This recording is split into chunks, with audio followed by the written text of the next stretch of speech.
Yes. तो अगर हम बात करें सिंपली स्ट्रिंग की, तो देखें स्ट्रिंग का मतलब हमने ये समझा था कि जहां हमें मल्टीपल कैरेक्टर्स को क्या करना है, स्टोर करना है, ठीक है, instead of only one character, तो हम क्या यूज कर सकते हैं, सिंपली स्ट्रिंग।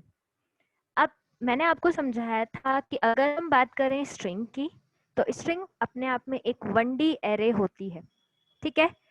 और इसके अलावा स्ट्रिंग का जो टर्मिनेशन पॉइंट होता है हमारे पास में, वो क्या होता है, नल कैरेक्टर, ठीक है। तो ये हमने कुछ कंसेप्ट डिस्कस किए थे। इंस्टेड ऑफ दिस हमने स्ट्रिंग को इनिशियलाइज करना और डिक्लेयर करना भी देखा था। तो डिक्लेयर करने के लिए तो जो तरीका है सिंपली हम वो यूज कर सकते हैं। इनिशियलाइज करने के दो मेथड्स मैंने आपको समझाए थे, ठीक है। इसके अलावा अगर आपको डिक्लेयर करना है तो सिंपली आप इस तरीके से लिख सकते हैं, कैरेक्टर और कैरेक्टर डेटा टाइप, और जिस तरह की स्ट्रिंग आपको क्रिएट करनी है, लेट्स से कि 50 कैरेक्टर्स की आपको स्ट्रिंग क्रिएट करनी है, तो इस केस में 0 to 49 इंडेक्सेस होंगे, ठीक है। और टोटल जो एलिमेंट्स हैं या टोटल जो कैरेक्टर्स हैं वो हम कितने स्टोर कर सकते हैं, 50। ऐसे ही ये इस तरह का इनिशियलाइजेशन मेथड हमने देखा था।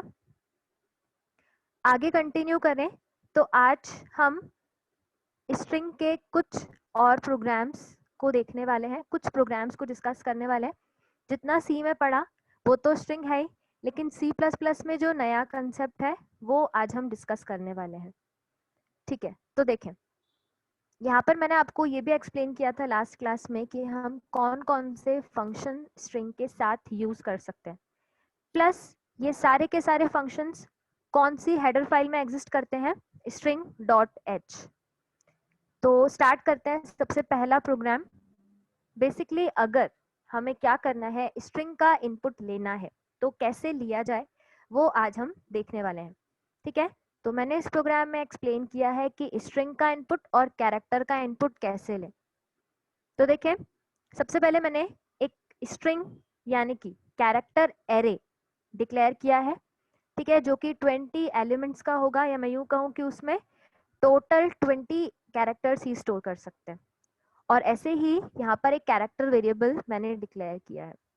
अब कैरेक्टर में अगर हमें इनपुट लेना है, कैरेक्टर वेरिएबल में अगर हमें इनपुट लेना है, तो देखिए हमने देखा था कि सिंपली सी इन के साथ आप कैरेक्टर वेरिएबल में इनपुट ले सकते हो। कैरेक्टर टाइप के वेरिएबल में, यानी कि सी में मैंने इनपुट लिया, लेट्स से कि इनपुट दिया बी, तो ये बी जाके उस स्पेसिफिक सी, जो कि सी वेरिएबल है कैरेक्टर टाइप का, उसमें स्टोर हो जाएगा, ठीक है। यहाँ तक हमने देखा था पहले, ठीक है।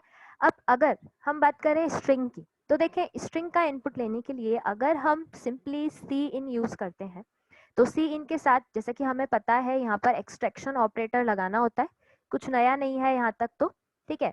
और यहाँ पर आगे आपके पास में स्ट्रिंग जो आपने क्रिएट की है, एरे जो कि स्ट्रिंग की है, ठीक है, या कैरेक्टर एरे, 1D एरे जिसको कि हम बोल रहे हैं, तो उस केस में आपको सिंपली इस तरीके से लिखना होगा, ठीक है। अब समझने वाली क्या बात है कि जब भी हम स्ट्रिंग का इनपुट लेंगे बाय यूजिंग ओनली सी इन, ठीक है, और अगर मैं इनपुट में क्या दे रही हूँ, कुछ इस तरीके से दो वर्ड्स या मल्टीपल वर्ड्स, ठीक है, तो अब इस केस में जो फर्स्ट स्पेस मिलेगी उससे पहले तक के ही कैरेक्टर किस में जाके स्टोर हो जाएंगे, इस ए वेरिएबल में जो कि स्ट्रिंग टाइप का है, ठीक है। स्ट्रिंग टाइप मतलब कि कैरेक्टर एरे है, ठीक है। तो अगर मैं इसको प्रिंट करवाऊंगी तो देखें इनपुट तो हमने ये लिया था, लेकिन जो फाइनली स्टोर होगा ए वेरिएबल में वो क्या होगा, अजमेर इंडिया, यानी कि जो फर्स्ट स्पेस मिली वहां उससे पहले तक के ही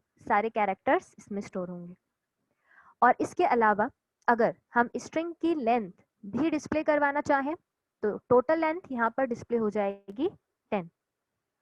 तो ये स्ट्रिंग को यूज करने, स्ट्रिंग के साथ में जो एक फंक्शन होता है strlen, ठीक है, उसको हम ऐसे यूज कर सकते हैं। मैं आगे फंक्शंस आपको एक्सप्लेन नहीं करूंगी क्योंकि आप लोग ऑलरेडी सी में देख चुके हैं। और strlen क्योंकि string.h हेडर फाइल में एग्जिस्ट करता है, तो मैंने इस प्रोग्राम में ये हेडर फाइल भी इंक्लूड की है, और यहाँ हेडर फाइल इंक्लूड करना मैंने बताया था जरूरी है। तो ये बात हो गई हमारे पास में फर्स्ट स्ट्रिंग के प्रोग्राम की। कोई भी डाउट हो तो पूछ लीजिए।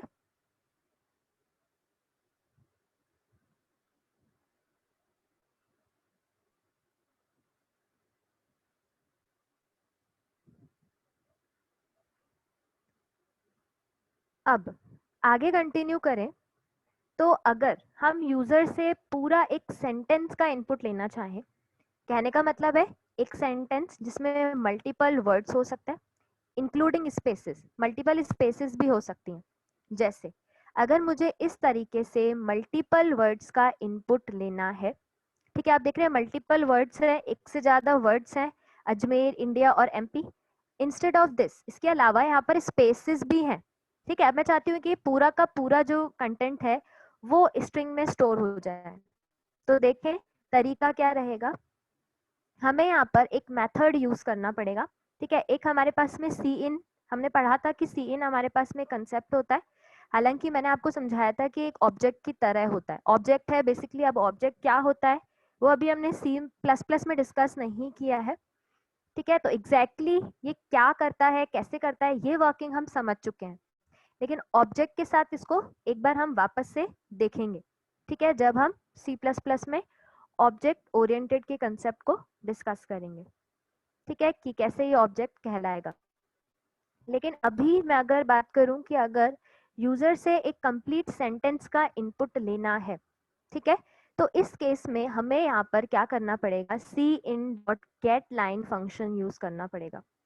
अब ये फंक्शन जो है सिंपली सी इन डॉट, हमें आप लोगों ने जावा में तो खैर पढ़ाई है कि जो ऑब्जेक्ट होता है उसके साथ में डॉट लगा के हम मेथड्स को यूज कर सकते हैं। तो तरीका यहाँ पर भी यही है, लेकिन क्योंकि हमने ऑब्जेक्ट सी प्लस प्लस के साथ नहीं देखा है तो सिंपली आप इसको एक पूरा मेथड ही समझ लीजिए कि हमारे पास में सी इन डॉट गेट लाइन एक मेथड है। ठीक है, अब इस गेट लाइन मेथड के जो आर्ग्यूमेंट्स हैं वो क्या है, एक तो हमें स्पेसिफाई करना है कि हमें किस में इनपुट लेना है, यानी कि कौन से स्ट्रिंग वेरिएबल में इनपुट लेना है। ठीक है, और इसके अलावा हमें कितनी साइज का इनपुट लेना है। तो जितनी साइज हमने यहाँ पे डिफाइन की है उतनी साइज हमें यहाँ पर स्पेसिफाई करनी है। अगर हम ज्यादा साइज स्पेसिफाई करेंगे और स्ट्रिंग यहाँ पर कम का डिफाइन करेंगे तो उस केस में हो सकता है कि प्रोग्राम में प्रॉपरली इनपुट ले लिया जाए, लेकिन ठीक है आउटपुट भी इस केस में कई बार प्रॉपरली विजिबल हो जाता है, लेकिन कुछ केसेस में प्रोग्राम टर्मिनेट हो जाता है। ठीक है, तो इसीलिए अभी आप यही इसको हैबिट में रखें कि जितना हमने यहाँ पे साइज स्पेसिफाई किया है उतना ही गेट लाइन फंक्शन में आपको जो इसका सेकेंड आर्ग्यूमेंट है वो स्पेसिफाई करना है। ठीक है, तो अब इस केस में यहाँ पर अगर हम मल्टीपल वर्ड्स दे रहे हैं इनपुट में, ठीक है, तो ये मल्टीपल वर्ड्स किस में जाके स्टोर हो जाएंगे, एसटी वेरिएबल में। ठीक है, अब एसटी वेरिएबल में स्टोर हो गए। ठीक है, कैरेक्टर बाय कैरेक्टर स्टोर हो चुका है और कैरेक्टर यहाँ पे स्पेस भी है तो स्पेस भी स्टोर हो चुका है। अब यहाँ पर अगर हम स्ट्रिंग को प्रिंट करवाना चाहें तो देखें जैसे मैंने आपको प्रीवियस प्रोग्राम में एक्सप्लेन किया, हम डायरेक्टली स्ट्रिंग को जो ए वेरिएबल था हमने उसको प्रिंट करवाया। ठीक है, यहाँ पर भी हमारे पास में तरीका तो यही है कि हम क्या कर सकते हैं कि इस तरीके से डायरेक्टली जो स्ट्रिंग हमारे पास में वेरिएबल था, ठीक है, स्ट्रिंग के केस में कैरेक्टर एरे, या मैं यूं कहूँ कि जो एसटी वेरिएबल था उसको मैंने यहाँ पर प्रिंट करवा दिया। ठीक है, अब एक और भी प्रिंटिंग का तरीका है हमारे पास में, जैसे कि मैंने बताया कि स्ट्रिंग यहाँ पर कैरेक्टर एरे होती है जैसा सी में था, तो वैसे ही हम यहाँ पर क्या कर सकते हैं, लूप को कंटिन्यू करके भी, यानी कि लूप चलाकर भी कैरेक्टर बाय कैरेक्टर को डिस्प्ले करवा सकते हैं। ठीक है, इन मल्टीपल कैरेक्टर्स को हम ऐसे भी डिस्प्ले करवा सकते हैं। ठीक है, अदरवाइज हम अगर लूप चलाकर भी डिस्प्ले करवाना चाहें तो देखें आउटपुट हमारे पास में यही रहेगा। लेकिन अब बात आती है कि लूप कैसे कंटिन्यू होगा। ठीक है, तो जैसा आपने लास्ट ईयर देखा था सी में कि नल कैरेक्टर तक हमें लूप चलाना होता है। आप इस तरीके से क्या करेंगे, स्ट्रिंग जो है हमारे पास में उसका आई वाले इंडेक्स को हमें चेक करना होगा कि उस पर कोई नल कैरेक्टर नहीं है तो ये प्रोग्राम कंटिन्यू हो। ठीक है, इसमें हम ऐसे नहीं लिखेंगे, अगर हम ऐसे बात करें तो ये गड़बड़ है, ये उस इंडेक्स को मैच करेगा, इंडेक्स कभी भी नल के बराबर नहीं हो सकता, तो ये गलत है। हमें यहाँ पे क्या मेंशन करना पड़ेगा, जो स्ट्रिंग है उसका आई वाला कैरेक्टर, उसका ith पोजीशन का जो कैरेक्टर है वो नल के बराबर नहीं है तो ये लूप कंटिन्यू होगा। ठीक है, और इसके अलावा भी आप strlen जो है उसको भी ऐसे यूज कर सकते हैं, ये इस तरीके से, उसके थ्रू भी काम हो जाएगा। ठीक है, तो दोनों में से जो मेथड आपको सही लगे आप यूज कर सकते हो, लेकिन strlen यूज कर रहे हैं तो डेफिनेटली string.h हेडर फाइल को इंक्लूड करना ही पड़ेगा। ठीक है, और अगर हम यहाँ पर इस लूप की बात करें तो कब तक डिस्प्ले हो जाएगा, जब तक नल कैरेक्टर नहीं मिल जाएगा तब तक इस तरीके से हमें आउटपुट में ये पर्टिकुलर वर्ड्स डिस्प्ले हो जाएंगे। अब जैसा कि मैंने बताया कैरेक्टर एरे है तो किसी स्पेसिफिक इंडेक्स को डिस्प्ले, इंडेक्स की वैल्यू को डिस्प्ले करवाना है तो एज लाइक 1D एरे हम सबसे पहले स्ट्रिंग का नाम लिखेंगे और कौन से इंडेक्स की वैल्यू को डिस्प्ले करवाना है, जैसे मैंने बोला यहाँ पर सेकंड इंडेक्स की वैल्यू को डिस्प्ले करवाना है, तो ये 0 इंडेक्स, ये 1 इंडेक्स और ये 2 इंडेक्स, यानी कि 2 इंडेक्स पे क्या है हमारे पास में m, तो m यहाँ पर रिजल्ट में शो हो जाएगा। ठीक है, अब इस लूप की हमें जरूरत क्यों पड़ी जब हमारे पास में ऑलरेडी ये कंसेप्ट है, तो इसका रीजन ये है कि जब हमें स्ट्रिंग में किसी कैरेक्टर बाय कैरेक्टर पे क्या करना है, जैसे वॉवल चेक करना है या कोई भी लॉजिक इंप्लीमेंट करना है एक एक कैरेक्टर पे, तो हम लूप चलाकर ये काम कर सकते हैं, इसलिए मैंने यहाँ पर ये कंसेप्ट आपको एक्सप्लेन किया। ठीक है, यहाँ तक किसी को कोई भी डाउट हो तो प्लीज पूछ लीजिए।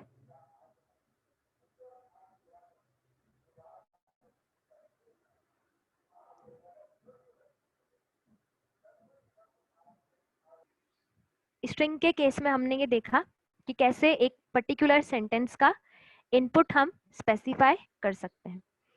अब अगर हम बात करें इनिशियलाइजेशन, तो देखिए इनिशियलाइजेशन के केस में जैसे कि मैंने आपको आज की क्लास में भी बताया था इनिशियलाइजेशन कैसे कर सकते हैं, यहाँ पर भी वही प्रोग्राम है, ज्यादा कुछ डिफरेंस नहीं है। मैंने सिंपली इस कैरेक्टर जो कि एरे है बेसिकली उसको मैंने यहाँ पर क्या किया है, इनिशियलाइज किया है अजमेर इंडिया से। ठीक है, तो अगेन प्रिंटिंग के केस में हम चाहें तो क्या कर सकते हैं, आउटपुट जो हमें विजिबल होगा उस केस में यहाँ पर हम चाहें तो इस तरीके से डायरेक्टली स्ट्रिंग वेरिएबल को डिस्प्ले करवा सकते हैं, अदरवाइज यहाँ पर हम ये भी कर सकते हैं कि एक एक कैरेक्टर को लूप चलाकर डिस्प्ले करवा दें, तो दोनों वैलिड तरीके हैं प्रिंटिंग के। मैंने इस केस में st वेरिएबल को डायरेक्टली प्रिंट करवाया, तो अगेन जो इनपुट लिया था वही आउटपुट हमें यहाँ पर विजिबल हो जाएगा। अब नेक्स्ट जो प्रोग्राम है, अब अगर हम बात करें पॉइंटर स्ट्रिंग की, तो पॉइंटर टॉपिक तो हमने ऑलरेडी देखा ही है कि पॉइंटर कैसे काम करता है, लेकिन अगर मैं बात करूं पॉइंटर स्ट्रिंग की, ठीक है, तो देखिए इसका मतलब क्या है। इस केस में मैंने यहाँ पर पॉइंटर कैरेक्टर एक डेटा टाइप यूज किया है, देन मैंने जो पॉइंटर वेरिएबल बनाया है वो इंटीजर टाइप का यूज ना करके किस तरीके का बनाया है, कैरेक्टर टाइप का। ठीक है, तो अब हमने तो ये पढ़ा था कि पॉइंटर स्टोर करता है एड्रेस। ठीक है, तो अगर मैं इस कंसेप्ट का मेमोरी रिप्रेजेंटेशन आपको एक्सप्लेन करूं तो देखें इस केस में यहाँ पर एक लोकेशन होगी हमारे पास में st। ठीक है, वो लोकेशन क्या है, एग्जैक्टली एक पॉइंटर, वो लोकेशन होगी एक पॉइंटर। अब हर एक वेरिएबल का पॉइंटर भी एक वेरिएबल ही है तो उसका भी कोई ना कोई एड्रेस डेफिनेटली होगा, तो लेट्स से कि इसका एड्रेस है 700। अब जैसे ही हम उसमें क्या स्टोर करते हैं, कोई भी सेंटेंस या कोई भी वर्ड स्टोर कर रहे हैं, ठीक है, तो बेसिकली ये पॉइंटर किस तरीके से काम करेगा, ये पॉइंटर एक लोकेशन को पॉइंट करेगा और उस लोकेशन पर क्या स्टोर किया हुआ होगा, उस लोकेशन पर स्टोर किया हुआ होगा सिंपली इंडिया अजमेर। ठीक है, तो ये जो इंडिया अजमेर है वो यहाँ पर कुछ स्टोर किया हुआ होगा, प्लस ये कुछ इस तरीके से, ठीक है। जैसे टेबल होती है, 1D एरे जैसे हमने पढ़ी थी कि रो वाइज होती है, ये बिल्कुल वैसे ही काम करेगा। तो रोज में हमारे पास में क्या रहेगा, हर एक कैरेक्टर स्पेसिफाइड होगा, ठीक है। और इस लोकेशन का भी कोई ना कोई क्या रहेगा, एड्रेस। तो लेट्स से कि इस लोकेशन का एड्रेस है यहाँ पर 200 और ये 200 एड्रेस इस स्पेसिफिक पॉइंटर वेरिएबल में स्टोर रहेगा। अब मैंने आपको ये जो प्रोग्राम अभी एक्सप्लेन किया, इसका यहाँ पर समझाने का पर्पस, एक तो ये पॉइंटर का कंसेप्ट था, दूसरा जो कंसेप्ट है वो ये है कि अगर हम पॉइंटर स्ट्रिंग को यूज करें, थोड़ा सा ध्यान से सुनना कि मैं क्या कहना चाह रही हूँ। अगर हम पॉइंटर स्ट्रिंग को यूज कर रहे हैं तो at the time of declaration of pointer string, ठीक है, जरूरी नहीं है कि हम कोई ना कोई यहाँ पर वर्ड्स या कोई सेंटेंस उसमें इनिशियलाइज करें। प्लस देखिए मैंने कहीं पर साइज स्पेसिफाई नहीं की, तो आप चाहें तो कितने भी कैरेक्टर इसमें स्टोर कर सकते हैं। लेकिन अगर मैं बात करूं किसकी, स्ट्रिंग की, जो हम कैरेक्टर एरे की अगर बात करें, ठीक है, पॉइंटर की बात नहीं कर रही हूँ, तो इस केस में जब हमने स्ट्रिंग को डिक्लेयर किया है तो हमें जो इनिशियलाइजेशन है वो उसी पॉइंट पर करना जरूरी है। हम 1D कैरेक्टर एरे के केस में कभी भी ऐसे नहीं कर सकते कि एस को एस टी को आप बाद में क्या करें, इनिशियलाइज करें। ये यहाँ पर एक एरर है, अगर आप ऐसे लिखेंगे तो ये सेंटेंस, ये स्पेसिफिक स्टेटमेंट आपको एरर शो करेगा। ये सिर्फ और सिर्फ पॉइंटर के साथ ही पॉसिबल है कि आप पहले उसको डिक्लेयर कर दें देन उसको इनिशियलाइज करें, लेकिन 1D कैरेक्टर एरे में ऐसा पॉसिबल नहीं है। तो इसी कंसेप्ट को समझाने के लिए ही मैंने यहाँ पर सिंपल स्ट्रिंग और पॉइंटर स्ट्रिंग को पुट किया है एग्जाम्पल में। बहुत इंपॉर्टेंट कंसेप्ट है कि अगर हम पॉइंटर यूज करते हैं तो डायरेक्टली इनिशियलाइज कर सकते हैं आफ्टर और उसके बाद, यानी कि डिक्लेरेशन के टाइम या उसके बाद, लेकिन ऐसा 1D कैरेक्टर एरे में पॉसिबल नहीं है। इनिशियलाइज करना है तो at the time of declaration ही जरूरी होगा, उसके बाद करेंगे तो एरर आएगी। और अगर इस पॉइंटर को क्या करना है, आप डिस्प्ले करवाना चाहें पॉइंटर स्ट्रिंग को, ठीक है, कैरेक्टर एरे पॉइंटर को, तो आप सिंपली ये तरीका यूज कर सकते हैं। तो अब ये पॉइंटर क्योंकि इस लोकेशन को पॉइंट कर रहा था जिसका एड्रेस 200 है, और सिंपली क्या होगा, इस लोकेशन पे जो भी कंटेंट है वो ऐसे डिस्प्ले हो जाएगा। अब कोई डाउट हो तो प्लीज पूछ लीजिए। कई बार इंटरव्यू में, या मैं यूं कहूँ कि जो प्रैक्टिकल एग्जाम्स होते हैं उसमें एग्जामिनर इस तरीके के क्वेश्चन आप लोगों से पूछता है कि दोनों में से वैलिड तरीका एक्सप्लेन करिए। तो अगर आपको पॉइंटर स्ट्रिंग पता होगी तो आप अच्छे से एक्सप्लेन कर पाएंगे। और इस पर्टिकुलर स्ट्रिंग को जैसे हमने सिंपली यहाँ पर यूज करना सीखा था लूप चला के, तो वो कंसेप्ट हम वहां पर भी यूज कर सकते हैं। यानी कि ये पर्टिकुलर लूप जो है हम चाहें तो यहाँ पर पॉइंटर स्ट्रिंग के साथ भी यूज कर सकते हैं, ठीक है। प्लस हर एक कैरेक्टर पे अगर आपको वॉवल चेक करना है या कोई भी इम्प्लीमेंटेशन करना है तो आप कर सकते हैं पॉइंटर स्ट्रिंग के साथ भी।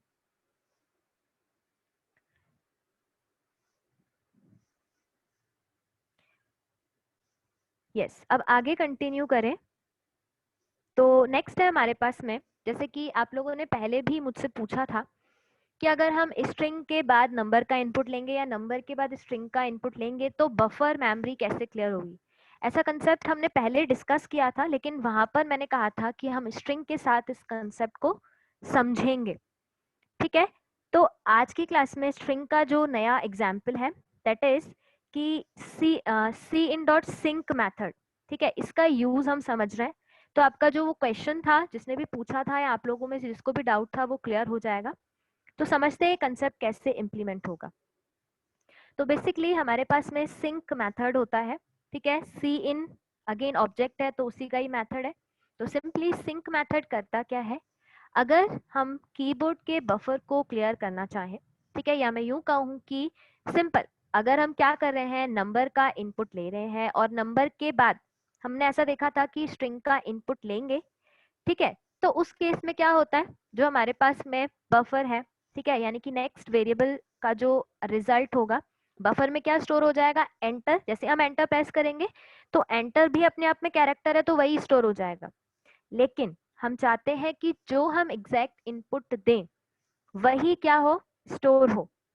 तो हम उस केस में बफर को क्लियर करवाने के लिए, कीबोर्ड का जो बफर है उसको क्लियर करवाने के लिए we can use cin.sync method. Method तो वैसे एक और भी है, गेट भी है, लेकिन प्रॉपरली जो मेथड है वो ये काम करता है, तो इसलिए मैं आपको यही एक्सप्लेन कर रही हूँ। तो cin.sync नाम का मेथड है हमारे पास में, ठीक है। ये क्या करेगा, सिंपली कीबोर्ड के बफर को क्लियर करेगा, ठीक है। अच्छा, ये जो परेशानी है, यानी कि ये जो प्रॉब्लम आएगी कि हम नंबर के बाद स्ट्रिंग का इनपुट ले रहे हैं, ठीक है, तो बफर क्लियर होना चाहिए। अगर यही इम्प्लीमेंटेशन हम सी इन के साथ में यूज करते तो ऐसी प्रॉब्लम नहीं आती है। ये प्रॉब्लम कब आएगी, जब हमने क्या किया है, नंबर का इनपुट लिया है और नंबर के बाद स्ट्रिंग का इनपुट ले रहे हैं बाय यूजिंग cin.getLine, तो उसी केस में ऐसी प्रॉब्लम आती है। तो देखिए मैंने क्या बोला, मैं रिपीट कर रही हूँ। सबसे पहले मैंने क्या किया है, एक अगेन कैरेक्टर एरे, ठीक है, यानी कि 20 एलिमेंट्स का या 20 कैरेक्टर्स का मैंने एक कैरेक्टर एरे 1D डिक्लेयर किया है। अगेन मैंने यहाँ पे एक वेरिएबल का भी इनपुट लिया है, ठीक है। अब देखते हैं, अगर मैं बात करूं, वैभव जस्ट वेट अ मिनट, मैं भी आपके क्वेश्चन का आंसर दे रही हूँ। तो इस केस में अगर हम बात करें नंबर का, नंबर के इनपुट की, तो सिंपली मैंने ए वेरिएबल में नंबर का इनपुट लिया है, ठीक है। लेट्स से कि यूजर ने इनपुट दिया 3। अब अगर हम बात करेंगे स्ट्रिंग की, ठीक है, तो अगर हमें यूजर से स्ट्रिंग या एक सेंटेंस का इनपुट लेना है, तो देखें जैसे ही आपने नंबर यहाँ पे इनपुट दिया और अगर हम एंटर प्रेस करेंगे, ठीक है, अगर हम ये सिंक मेथड नहीं यूज करें तो सिंपली यहाँ पर क्या होगा, हमारे पास में कीबोर्ड में जैसे ही हमने एंटर प्रेस किया तो इस A1 वेरिएबल में आपसे कुछ भी इनपुट नहीं लिया जाएगा, ठीक है, और क्या स्टोर हो जाएगा उसमें, एंटर एज अ कैरेक्टर। तो इसीलिए जब हम नंबर के बाद सिंपली स्ट्रिंग का इनपुट लें तो डेफिनेटली हम क्या करें, जो हमारे पास में कीबोर्ड का बफर है उसको क्लियर करें। तो उस पर्टिकुलर बफर को क्लियर करने के लिए यहाँ पर हमारे पास में जो मेथड है वो मेथड कहलाएगा सिंक मेथड, ठीक है। SYNC ये बफर को क्लियर करेगा और उसके बाद अगर हम इनपुट लेंगे, कहने का मतलब है जैसे ही मैंने इनपुट में नंबर दिया 3, अब अगर मैं एंटर प्रेस करूंगी तो इस केस में प्रॉपरली इनपुट आपसे लिया जाएगा और जैसे मैंने अगर इनपुट में ये दिया तो A1 में ये पर्टिकुलर वर्ड्स स्टोर हो जाएंगे, ठीक है। और उसके बाद अगर हम बात करें इस लूप की, तो देखिए मैंने क्या किया है, टोटल 3 मतलब नंबर में 3 इनपुट दिया था, ठीक है। तो ये लूप भी मैंने 3 बार कंटिन्यू किया है, 3 बार चलाया है और जो हमारे पास में स्ट्रिंग है, ठीक है, जो हमारे पास में कैरेक्टर एरे में इनपुट लिया गया है उसको यहाँ पर डिस्प्ले करवाया है। तो इस केस में 3 बार आपको अजमेर इंडिया जो इनपुट लिया गया था वो स्क्रीन पर विजिबल हो जाएगा। यस, अब तो ये बात हो गई सिंक मेथड की और इसी के साथ 1D स्ट्रिंग टॉपिक खत्म होता है। अब बात करें तो नेक्स्ट है हमारे पास में 2D स्ट्रिंग, यानी कि अगर हमें मल्टीपल स्ट्रिंग्स को क्या करना है, स्टोर करना है। भाई 1D एरे में तो हम सिर्फ एक ही क्या कर सकते हैं, एक रो में स्ट्रिंग को इंसर्ट कर सकते हैं, या मैं यूं कहूं कि मल्टीपल वर्ड्स तो हो सकते हैं, ठीक है। लेकिन अब अगर हमें मैट्रिक्स के फॉर्मेट में क्या करना है, मल्टीपल कैरेक्टर्स और मल्टीपल वर्ड्स, ठीक है, अगर हमें स्टोर करने हैं तो we can use which kind of character array, 2D character array, ठीक है। अब जैसे 2D हमारे पास में इंटीजर एरे था, वैसे ही यहाँ पर क्या है हमारे पास में 2D स्ट्रिंग, जिसको कि हम 2D कैरेक्टर एरे कहते हैं। तो अलग अलग रोज होंगी और अलग अलग रोज में हम क्या कर सकते हैं, अलग अलग वर्ड्स का या अलग अलग सेंटेंसेस का इनपुट दे सकते हैं, ठीक है। जबकि 1D एरे में एक ही रो हुआ करती थी और उसी रो में हम मल्टीपल वर्ड्स को स्टोर कर रहे थे। अब अगर मैं बात करूं कौन से टॉपिक की, 2D कैरेक्टर एरे, तो देखें यहाँ पर जैसे कि हमने 2D इंटीजर एरे को डिक्लेयर किया था, ठीक है, उसी की तरह ही हम सिंपली कैरेक्टर एरे, ठीक है, डिफाइन कर रहे हैं 2D। तो अगेन 2D एरे में दो सबस्क्रिप्ट होते हैं, एक रो के लिए और एक सिंपली कॉलम के लिए। तो उस केस में टोटल 3 रोज की एक एरे क्रिएट होगी और हर रो में कितने कैरेक्टर्स हम इनपुट कर सकते हैं, टोटल 30 और इंडेक्सेस रहेंगे 0 to 29। ठीक है, कुछ इस तरीके से ये मैट्रिक्स फॉर्म में ये इस तरीके से स्टोर होगा। ठीक है, अब अगर हम बात करें कि इस पर्टिकुलर स्ट्रिंग में इनपुट कैसे लिया जाए, तो देखें लूप चलाकर हम सिंपली इनपुट ले सकते हैं और इसको हम नेक्स्ट क्लास में कंटिन्यू करते हैं। अभी तक कोई डाउट हो तो पूछ लीजिए।